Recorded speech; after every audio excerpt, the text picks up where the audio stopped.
புதுச்சேரியில் மதிய உணவு சாப்பிட சென்ற நபரின் புதிய இருசக்கர வாகனத்தை வேட்டி சட்டை அணிந்து வந்த மர்ம நபர் ஒருவர் ஆள் நடமாட்டம் இருந்த நிலையிலும் திருடி செல்லும் சிசிடிவி காட்சிகளை போலீசார் வெளியிட்டு அவரை தேடி வருகின்றனர்.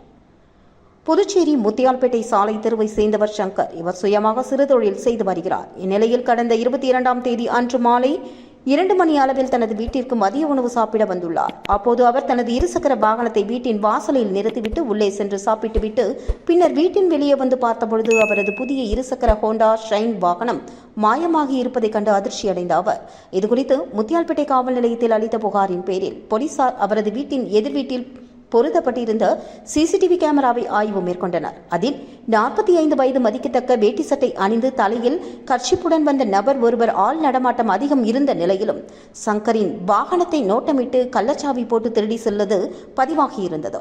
இதனை அடுத்து சிசிடிவி காட்சிகளை வெளியிட்டுள்ள போலீசார் வேட்டி சட்டை அணிந்த இருசக்கர வாகன திருடனை தேடி வருகின்றனர்.